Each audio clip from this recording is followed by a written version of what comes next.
So I just wish to share a quote with you today from the late Steve Jobs. And this quote was, "Again, you can't connect the dots looking forward. You can only connect them looking backwards. So you have to trust that the dots will somehow connect in your future. You have to trust in something. Your gut, destiny, life, karma, whatever. This approach has never let me down, and it has made all of the difference in my life." So this is a really powerful quote here from Steve Jobs. And as we know, Steve Jobs was an incredibly successful individual. One of the original founders of Apple. He was the person that put Apple on the map. And he leaves a huge lasting legacy, which we can see in the world today. Apple is still currently one of the biggest companies in the world and one of the most successful companies in the world. And the reason I love this quote so much is because he shares with us here the secrets to his success. He shares with us that he had this underlying trust, belief, faith, whatever you want to call it, in this greater intelligence that was leading his life, and he trusted that this would never let him down. And he understood that this was the key element that made a huge difference in his life. So let's just go back to the quote itself now.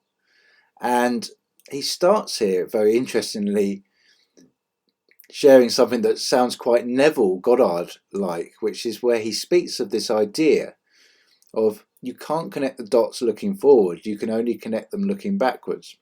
So you have to trust that the dots will somehow connect in your future. Well, this is very much similar to what Neville spoke of, where he spoke of this idea that you didn't have to plan out how your desire would come to fulfillment.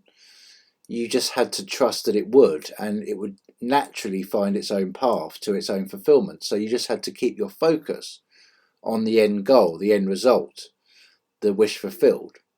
And naturally your life would guide you to that fulfillment. You wouldn't have to plan every little detail out about how it would become a reality.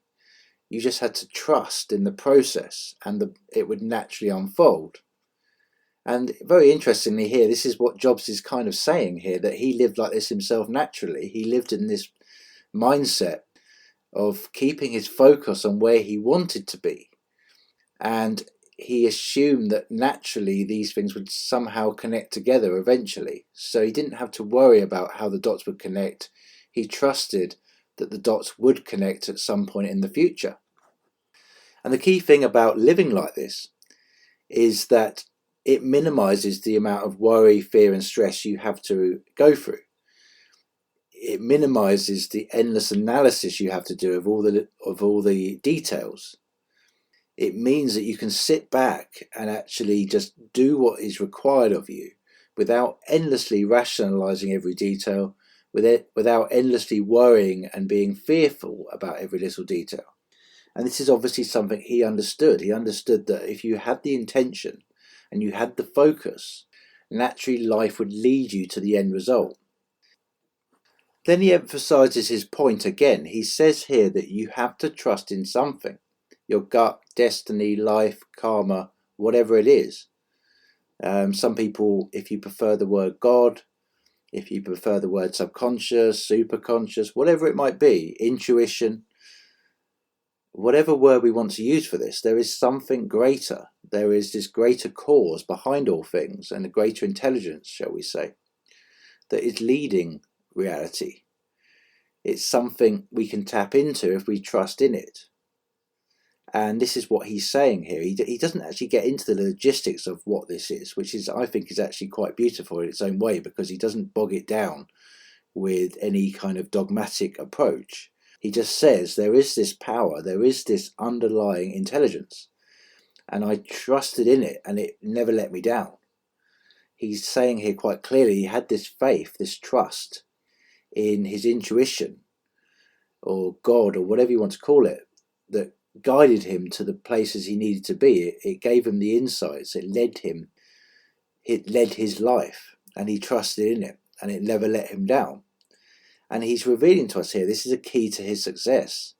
He wasn't stuck in this idea that was stuck in his own head all the time about things. He understood that there was a greater power that he could lean upon and trust upon.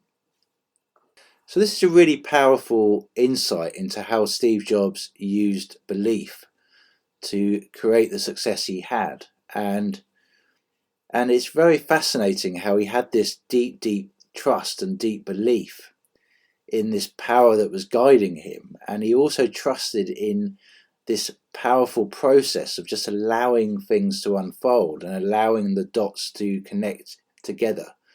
He just set the intention, he kept the focus where it needed to be. He kept believing, he kept trusting, and he just let life unfold miraculously in front of his own eyes. So he really understood that if he just kept the focus, kept the belief, that his life would work out for the best. And as he says here, this approach never let him down. He obviously noticed that, obviously, when he was following this approach, it never let him down. It never failed him. And as we know, Jobs had many ups and downs in his life, like everyone does. But he obviously understood that this approach here, that he outlines here in this quote, was one of the keys to his success. And in some ways, he's revealing the secret to his success in this quote. He's also revealing to us that this is something any of us can utilize in our own lives. You don't have to be Steve Jobs to utilize this. Anyone can utilize this. It doesn't have a special badge of honor attached to it. And to conclude today's video, some of you may be sitting there thinking, this all sounds very nice, but how do I actually go about applying this in my own life? Well, Jobs gives us a really great hint of what he means when he says, you have to trust in something, your gut. Well, what is the gut? It is the feeling center in the body. It's the place where we feel. We have what we call gut instincts or intuitive impulses in the gut. Now, he was saying that he trusted in his feelings and he let the feelings guide him. And then he goes on to say that, obviously, again, that this never let him down. This made all the difference in his life, this connection with his feelings. Anyway, I hope this was helpful to you today. Thanks very much. Bye for now.